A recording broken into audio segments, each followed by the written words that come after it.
Os segredos do Terceiro Reich. O enigmático Rudolf Hess. O braço direito de Hitler.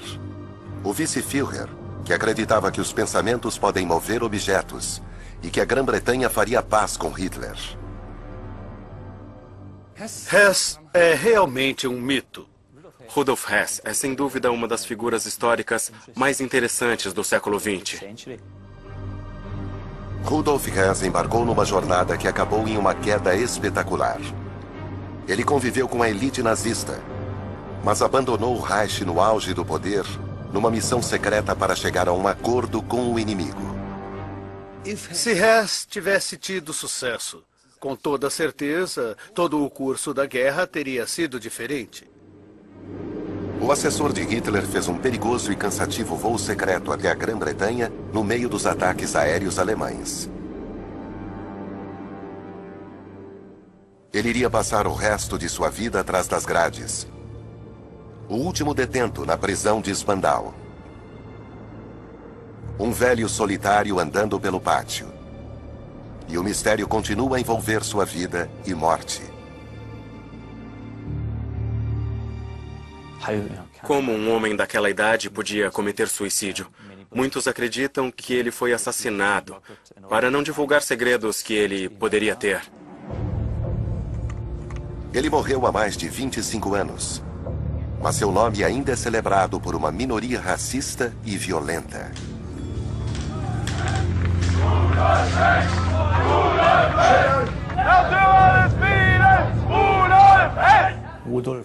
Rudolf Hess é reverenciado por neonazistas como um mártir, como um aviador da paz. Dizem que seu voo para a Escócia serviria para acabar com a chamada guerra entre irmãos com a Inglaterra. Assim, ele é um nazista antigo que se encaixa perfeitamente na ideologia neonazista de hoje. Estas imagens foram gravadas secretamente em shows neonazistas clandestinos na Alemanha e na Áustria. Se eu tivesse sido descoberto com a minha câmera escondida, provavelmente teria sido espancado pelos nazistas. E não é impossível ser espancado até a morte. É o tipo de intimidação e violência praticadas por criminosos nazistas nos anos 20 e 30. E Rudolf Hess era um deles. Hess, claro, participou disso. Se ele não organizou a violência, certamente ele sabia dela e a tolerou. Rudolf Hess era um devoto. Um dos primeiros a entrar no partido. Quem vê as imagens de Hess pode ver o fanatismo extremo e a adoração total a Hitler que demonstra.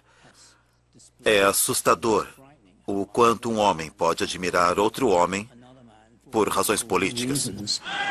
Die Partei ist Hitler! Hitler aber ist Deutschland, wie Deutschland Hitler ist! Hitler! Sieg! Ele promovia a ideia de que Hitler era mais do que apenas um homem. Que ele era um homem trazido à Alemanha pela providência, pelo destino, para alcançar a grandeza. A exemplo de Hitler, foi em Munique que Hess se envolveu na política do racismo e da violência. Mas não foi nas ruas, e sim em palestras universitárias, que uma futura política-chave nazista tomou forma na mente de Rudolf Hess. A ideia de Lebensraum, ou espaço vital, foi trazida através de Hess e criada por seu professor na universidade, Karl Haushofer, que era um teórico geopolítico. Lebensraum não significa ou não significava que os alemães estavam tão apertados e que existem tantos deles que precisavam de um espaço vital. É uma doutrina específica que Hitler desenvolveu a partir das teorias de Haushofer, de que a Alemanha tinha de conquistar espaço na Europa Oriental, e Hitler a transformou numa política agressiva e assassina de exterminar os eslavos. Hess foi um dos primeiros dos milhões de fascinados pelos violentos atos teatrais de Hitler. Assim como Hitler, ele nasceu em terras estrangeiras. Do Egito, o filho de um rico comerciante voltou para a Alemanha e entrou na política radical. No início dos anos 1920, havia todos os tipos de grupos de direita surgindo em Munique, se reunindo. Era um caldeirão de política antissemita de ultradireita. Rudolf Hess seguia Hitler em todos os lugares, incluindo a cadeia, quando foram presos pela tentativa de derrubar o governo em 1923. Eles foram, sem dúvida, muito próximos. Dividiram a cela quando Hitler estava escrevendo Minha Luta, e Hess foi seu secretário, datilografou a maior parte. Dizem até que chegou a escrever algo. Ele cumpria as ordens de forma servil. Era até chamado de o Rato Marrom, porque ele era tão dedicado que corria a qualquer lugar por ordem de Hitler. Mas havia o outro lado do Rato Marrom. Soldados da SS invadiram a casa de seu antigo professor na universidade, Karl Haushofer. A esposa dele, Marta, era considerada judia. A salvação do casal foi registrada no Diário da Família. Seu amigo poderoso, vice-führer, interveio e proibiu outros ataques à casa. Ele era amigo da família. E todas as vezes que foi preciso, ele ajudou muito. Mesmo assim, Hess podia ser implacável. Ele desempenhou um papel fundamental na repressão sangrenta a Ernest Röhm, um dos camisas pardas. Quando Hitler mandou prender os líderes dos camisas pardas, ele prendeu o chefe da milícia, Ernest Röhm, que estava ficando fora de controle, e o pôs na prisão. Hess ofereceu-se para matá-lo 2 vezes e dizia: sou eu tenho que executá-lo. Os primeiros campos de concentração e os chamados guetos judeus foram criados quando Hess era vice de Hitler. A segregação e a cassação de bens e direitos humanos acabaria por levar ao assassinato em massa de milhões de pessoas nos campos de extermínio. Wir können nicht zulassen, dass dieser Fluch auf unser eigenes Volk übertragen wird, indem es sich mit dem Jüdischen mischt. O antissemitismo, a ideia de se livrar dos judeus, de alguma forma expulsando-os da Alemanha, tornando a vida no país insuportável para eles e, por fim, durante a guerra através do extermínio, era absolutamente central para o nacionalsocialismo. Ich schwöre Adolf Hitler. Ele era, sem dúvida, antissemita e ajudou a elaborar as leis raciais. As leis raciais assinadas por Hess proibiam os judeus em cargos públicos de se casarem com alemães. Eheschließungen zwischen Juden und Staatsangehörigen deutschen oder artverwandten Blutes sind verboten. Todos os líderes nazistas abriram exceções. Goering, por exemplo, o irmão dele salvou os judeus e Goering sabia disso. E Hess também. Quando envolvia amigos dele, Hess abria exceções. Como fez com 2 amigos dele, Karl Haushofer e seu filho Albrecht Haushofer. Karl Haushofer era casado com uma mulher que era meio judia. Ou seja, seus filhos eram 1/4 judeus e estariam sujeitos às leis raciais. Hess emitiu mandados de proteção para eles. Ele deu a eles uma isenção, nomeando-os arianos honorários. Mas era o mesmo homem que incentivava a multidão nazista a jurar fidelidade a Hitler em comícios públicos. Outra coisa interessante sobre Hess foi que após a Noite dos Cristais, quando houve toda aquela violência contra os negócios de judeus, Hess emitiu uma ordem proibindo a pilhagem de lojas judaicas. Rudolf Hess envolveu-se na política partidária, gerindo os líderes regionais, dando ordens e punindo as transgressões. Mas manter a sintonia com a hierarquia nazista era vital, mesmo para alguém tão poderoso quanto o vice-führer. E agradar Hitler era um ato de equilíbrio. Com Hess deixado de lado, outros companheiros correram para tomar o seu lugar.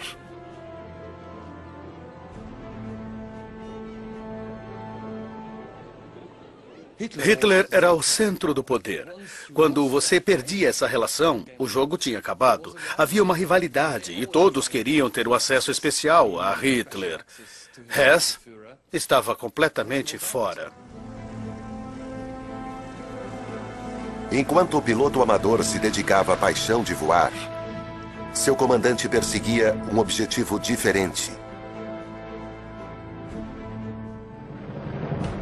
Hitler estava pensando na guerra. O único avião em que estava interessado era do tipo que iria bombardear o resto da Europa. Himmler e Göring estavam dizendo o que Hitler queria ouvir, enquanto Hess, fiel companheiro de partido, o incomodava com politicagem.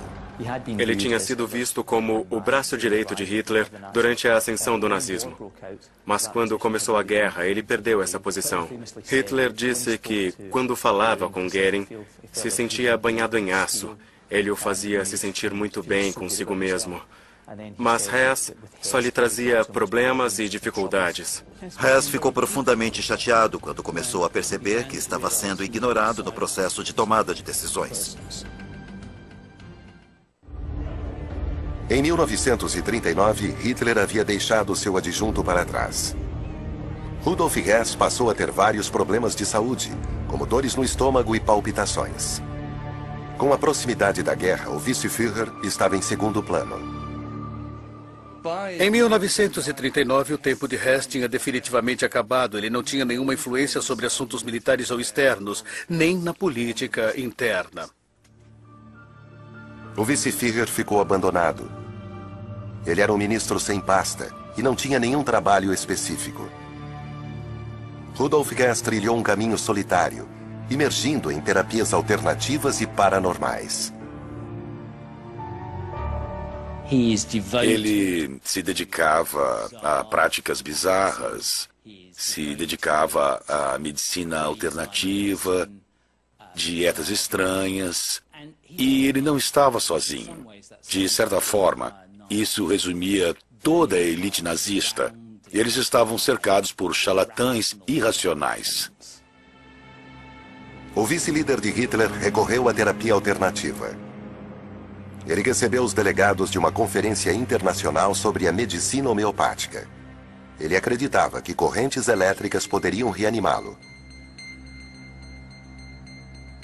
A clínica austríaca que Hess visitou funciona até hoje.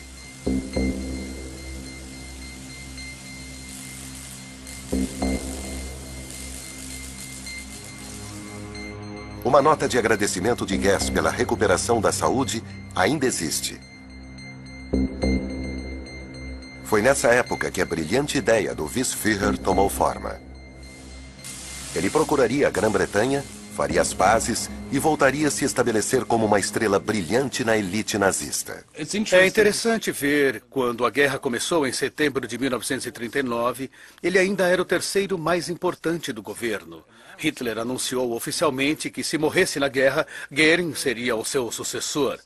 E se Göring morresse, Hess seria o sucessor dele. Assim, teoricamente, Hess era muito importante. Estava no círculo interno, mas na prática, ele não estava. Hess traçou um curso que o colocaria de volta no círculo de poder de Hitler.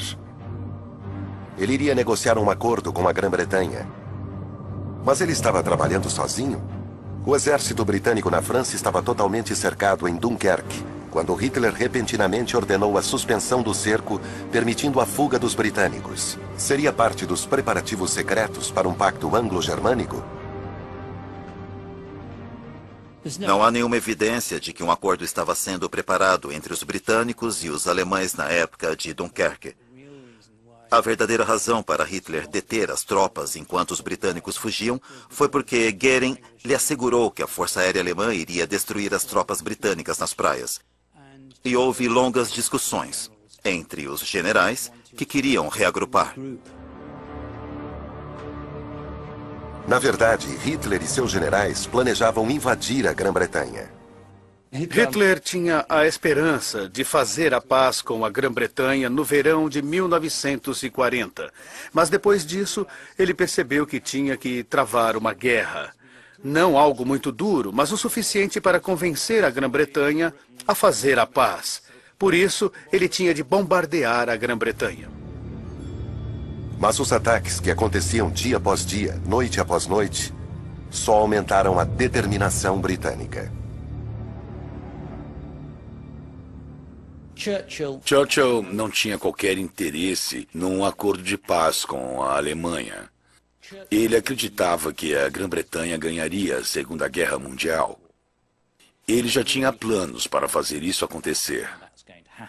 Havia dois elementos nesses planos. O primeiro era uma aliança com os Estados Unidos. Assim haveria uma coalizão global das duas nações democráticas mais poderosas do mundo lutando contra a Alemanha. E o segundo era a crença de que a máquina de guerra britânica podia gerar poderio militar suficiente para derrotar a Alemanha. Alertado de que sua residência oficial em Chequers poderia ser bombardeada, Churchill realizou várias reuniões de gabinete de guerra em Ditchley Park, Oxfordshire. Na época, a Luftwaffe estava perdendo a batalha da Grã-Bretanha. Hitler cancelou sua planejada invasão e o tempo estava ao lado de Churchill. Se você está confiante na vitória, por que ficaria interessado em conversas de paz? Em especial, Churchill e aqueles ao seu redor acreditavam que a Alemanha tinha de ser totalmente derrotada. Após sua recuperação na clínica austríaca, o adjunto de Hitler passou a acreditar que era o momento certo de forçar a Grã-Bretanha a aceitar a paz por si só, em segredo. Acho que houve um período crucial no final de maio de 1940, quando a posição de Churchill como o primeiro-ministro ainda não estava garantida. Mas depois que este período passou e chegaram a junho, a julho de 1940, não havia absolutamente nenhuma possibilidade de um entendimento com a Grã-Bretanha. Então, todas essas esperanças de Hess em 1941 e até mesmo antes eram apenas uma ilusão. Rudolf Hess recorreu a pessoas em quem podia confiar. Albrecht Haushofer, o filho de seu velho amigo e professor universitário. Albrecht tinha um possível contato para Hess, alguém que ele acreditava que poderia ter influência no governo e na alta sociedade. Um aristocrata e aviador escocês, o Duque de Hamilton. O filho do Duque, James, escreveu um livro sobre os acontecimentos extraordinários que se seguiram. Albrecht Haushofer explicou a Hess que não achava que os britânicos iriam responder a quaisquer ofertas de paz, porque eles consideravam Hitler como um representante de Satanás na Terra que tinha de ser combatido. Mas Hess ainda estava convencido de que o escocês era o homem ideal e finalizou o plano para voar até a propriedade dele. A visão de Hess era incrivelmente ingênua e simples. Em sua mente, ele iria voar até a Escócia, se encontrar com o Duque de Hamilton, apresentar sua proposta, e o Duque de Hamilton poderia reunir a nobreza britânica e juntos eles iriam ao rei explicar a situação, explicar os erros de Winston Churchill, e o rei iria depor o primeiro-ministro, colocando outro homem no poder, que então faria um acordo de paz com a Alemanha. Essa era a ideia de Hess, de como seria a missão. A realidade, porém, era muito distante do que ele esperava. O militar iludido não teve um contato influente na Grã-Bretanha. Mas ele tinha um plano. O fabricante de aviões, Willy Messerschmitt, estava mais do que disposto a lhe fazer um favor. Se Hess lhe pedisse um caça, Willy diria sim, claro. Ele é o ministro. Willy Messerschmitt sabia que era importante ter contatos no governo nazista. Afinal, ele queria ganhar dinheiro. Hess era o vice-Führer. Poucas pessoas diriam não para um pedido do vice-Führer. Messerschmitt obteve contratos militares lucrativos através de relações estreitas com nazistas de primeiro escalão como Hess. Mas pode ter havido outra razão para o fabricante de aeronaves atender aos desejos do vice-Führer em sua fábrica e campo de pouso em Augsburgo, na Baviera. Ele devia um favor a Hess, porque em 1930, o Conselho Municipal decidiu que a fábrica de Messerschmitt seria o lugar perfeito para um terminal de bondes, e a ideia era desapropriar o local e usar para os bondes. Hess foi uma das pessoas que insistiram que a fábrica ficasse ali. Esta era a máquina que poderia levar Rudolf Hess à Escócia. O elegante e potente caça-bombardeiro Messerschmitt Bf-110. A maioria foi destruída na guerra. Este sobrevive em um museu de Berlim. Quando ele viu, durante uma visita a Augsburgo, que o Messerschmitt 110 era equipado com 2 tanques adicionais de 900 litros, ele percebeu que esse poderia ser o avião ideal. Ele também precisava de um equipamento de rádio específico. O Messerschmitt 110 tinha espaço suficiente para esse rádio. E ele sabia que poderia chegar à Grã-Bretanha nesse avião.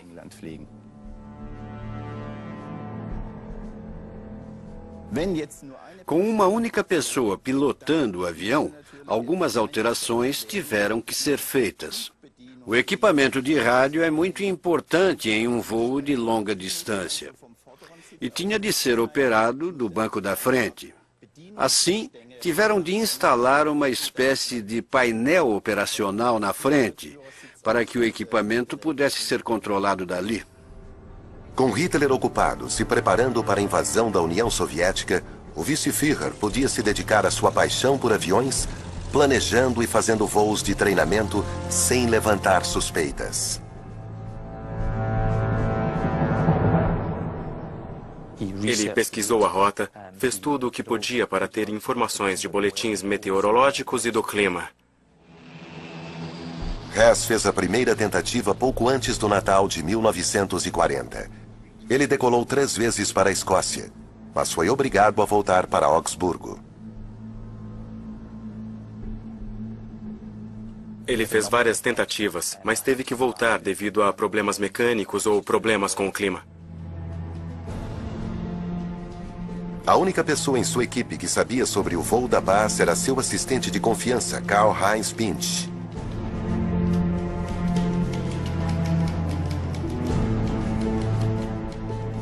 O vice-Führer ditou o acordo que, na opinião dele, levaria à capitulação da Grã-Bretanha.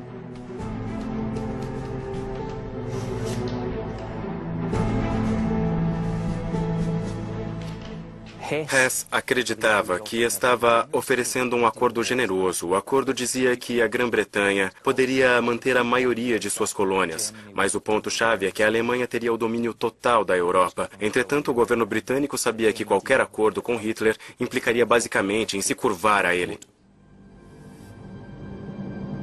Desinformado e equivocado sobre o território inimigo, Hess continuou com seu plano. Ele fez seu último discurso na fábrica, de onde iria decolar.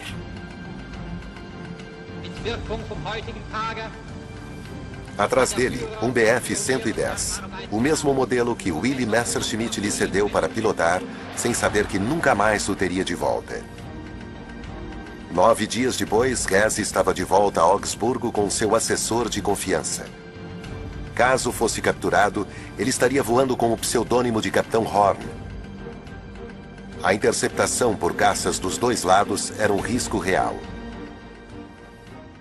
Hess conhecia os riscos de sua fuga. Era um voo excepcionalmente difícil de realizar. Mais tarde, quando Hitler foi informado, ele perguntou à Luftwaffe: "Isso é possível? Hess pode conseguir?" E eles garantiram que não.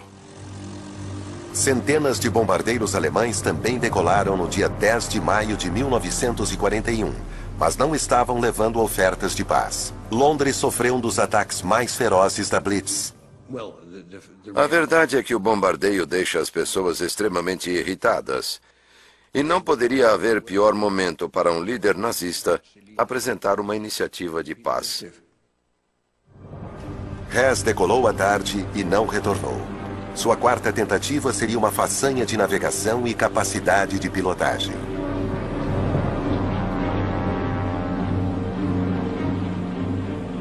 De certo modo, foi um milagre ele ter chegado à Escócia. Ele não tinha um navegador no avião e foi um voo bem difícil em termos de navegação. Ele levou 5 horas e meia para chegar à costa da Escócia e com a ameaça mortal das defesas aéreas britânicas. Muitos dizem que Hess tinha um passe livre, que nenhum caça foi enviado para interceptá-lo, que deram as costas quando ele entrou no espaço aéreo britânico, mas não foi bem assim. Sabemos que ele foi reconhecido e monitorado, e Spitfires foram enviados. Segundo relatos, Hess viu Spitfires atrás dele antes de saltar. Ele estava quase chegando à propriedade do Duque de Hamilton e saltou de paraquedas perto da vila rural de Eagleshaw.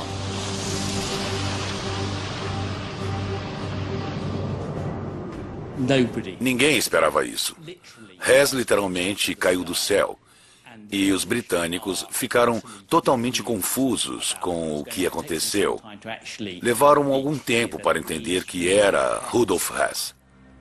Um menino que jogava futebol com o pai naquela noite é uma das poucas testemunhas oculares ainda capazes de contar o que aconteceu. De repente, ouvimos o som de um avião alemão vindo do leste. Aqui. E era sem dúvida alemão, porque conhecíamos o som dos motores assíncronos. Meu pai gritou, é um alemão. Eu fiquei intrigado. O avião passou sobre uma árvore enorme que existia aqui e foi exatamente nessa direção.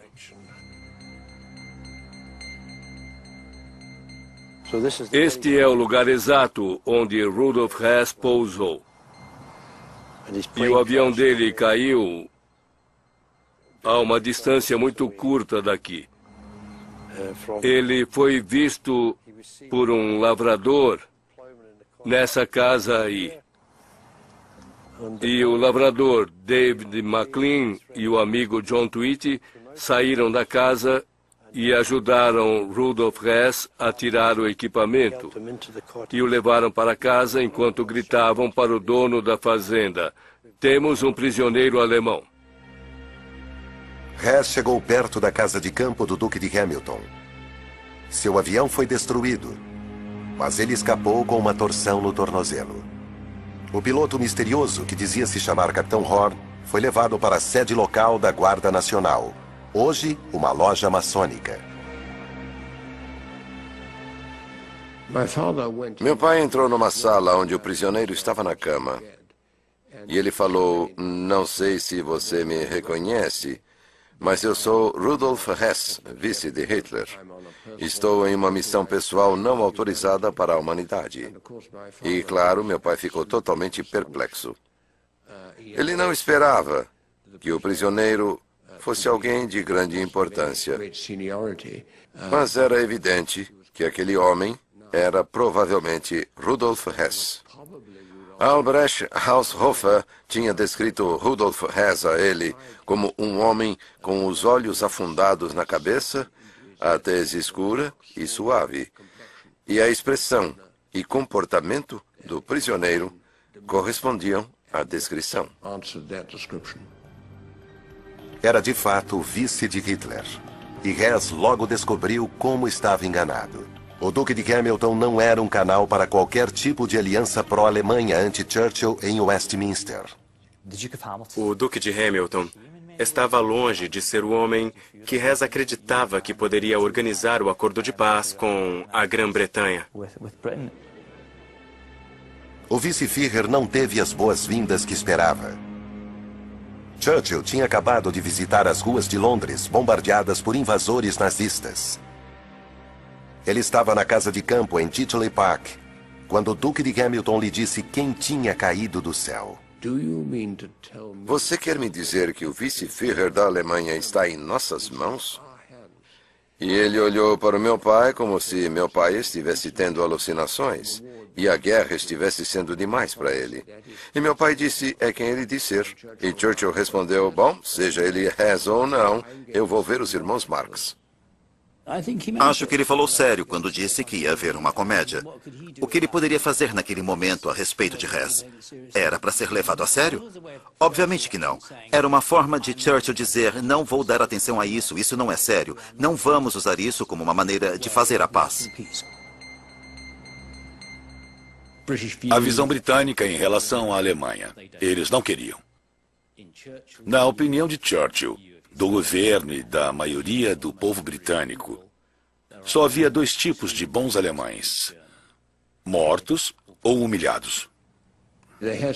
O episódio Hess durou apenas 4 dias na vida do meu pai, mas foi um grande choque para ele, porque ele não era o equivalente a Hess na Grã-Bretanha.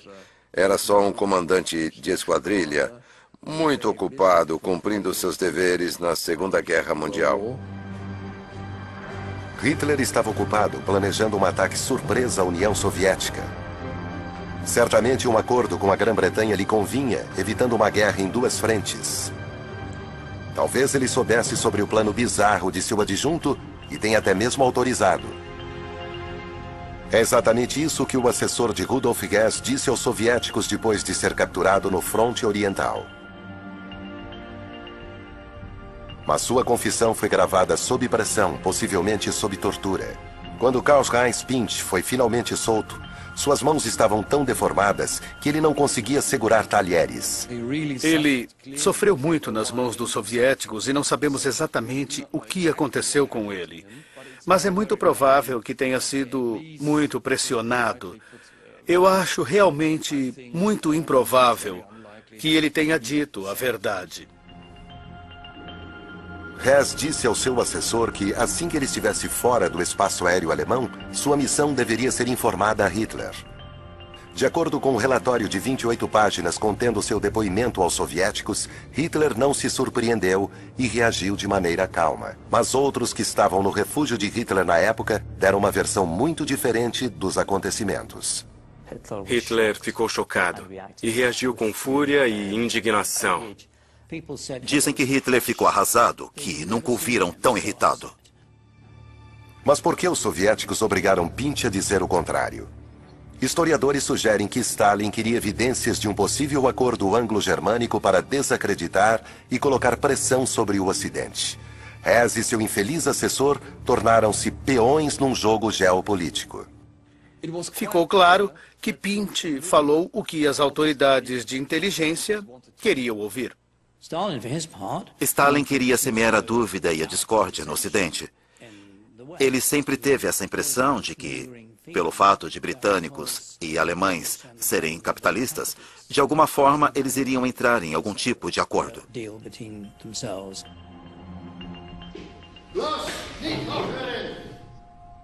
Mas não houve acordo. E o ministro da propaganda nazista tinha um desastre de relações públicas em suas mãos. O vice do Führer havia pousado no colo do inimigo. O leal companheiro de partido de Hitler foi imediatamente considerado um tolo iludido. A ideia de que eles tiveram com Goebbels, o ministro da propaganda, declarando que Hess havia enlouquecido, não era muito favorável à natureza do governo. Os alemães em Berlim criaram várias piadas do tipo: imagine Hess sendo levado a Churchill. E Churchill diz: então, você é o louco. E Hess responde: não, sou apenas o vice. O governo não tolerava ser ridicularizado. Todos os associados com o vice-Führer pagaram um preço alto. O Führer ordenou a prisão imediata dos ajudantes do membro do partido Rudolf Hess. O assessor Karl-Heinz Pintsch foi preso e mantido em confinamento solitário antes de ser enviado para o fronte oriental em 1944. Os amigos parcialmente judeus de Rudolf Hess, membros da família Haushofer, foram expostos. Seus mandados de proteção agora tinham uma assinatura de um traidor. Foi o começo do fim para o professor universitário Karl Haushofer e seu filho Albrecht. Albrecht apoiou a resistência contra Hitler e foi executado em 1945. Seu pai Karl e a mãe meio-judia, Marta, se suicidaram um ano depois.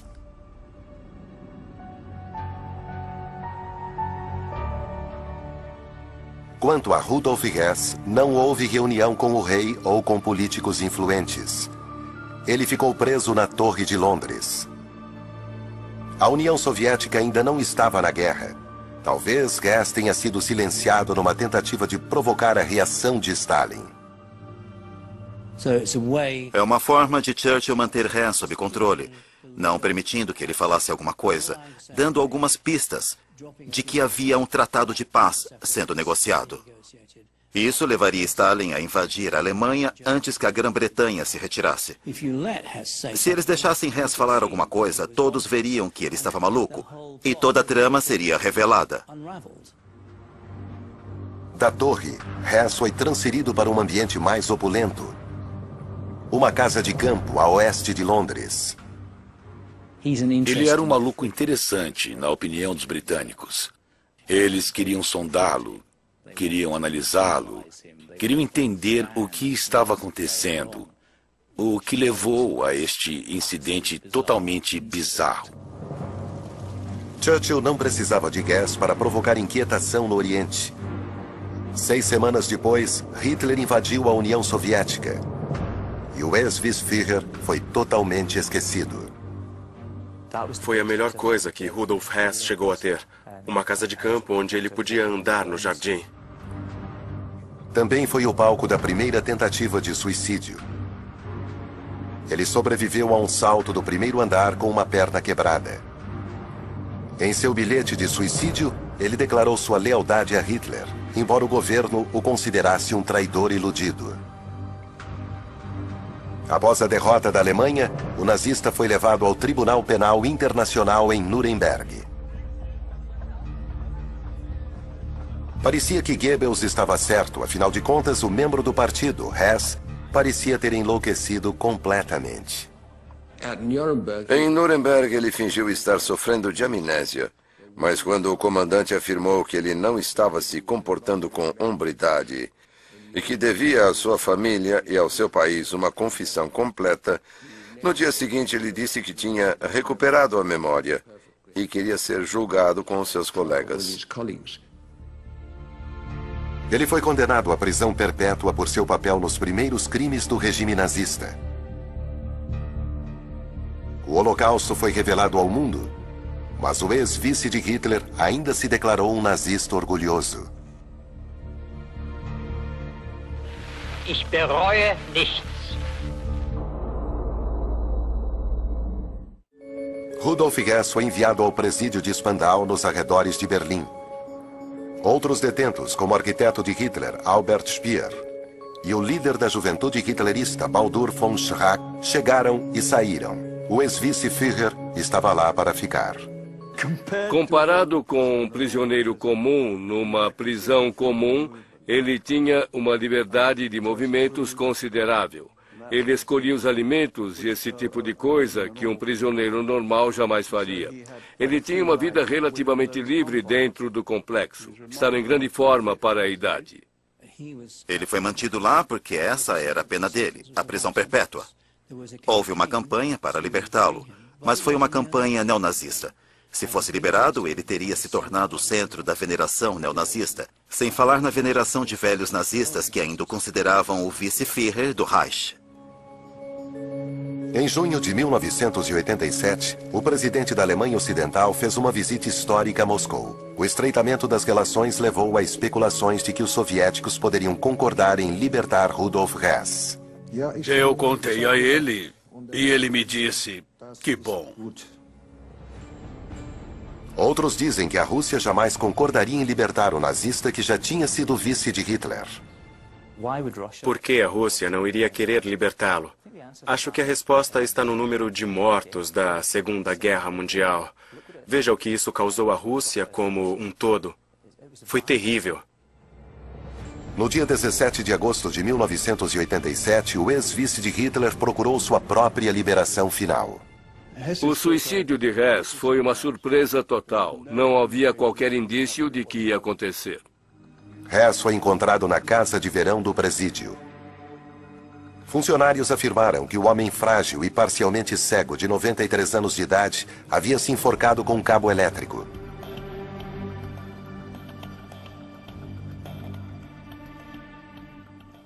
Uma criança poderia ter feito mesmo. Era um nó simples. Não foi nada elaborado. Apenas uma volta no cabo. Não houve testemunhas. Mas surgiram teorias conspiratórias afirmando que Hess tinha sido assassinado para impedi-lo de revelar segredos embaraçosos. Seu carcereiro afirmou ter visto 2 pessoas suspeitas perto do corpo. Eles estavam ali, como assassinos, muito relaxados. Não como atores, mas como assassinos profissionais. Não havia nenhum motivo para alguém querer matá-lo. Ele era só um velho solitário, isolado.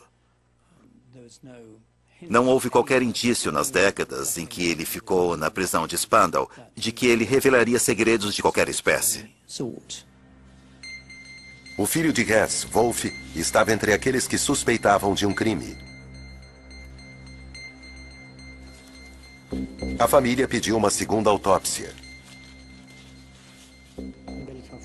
E a pergunta era, enforcamento ou estrangulamento seria uma teoria viável? Um aspecto importante dessa questão é a marca da corda.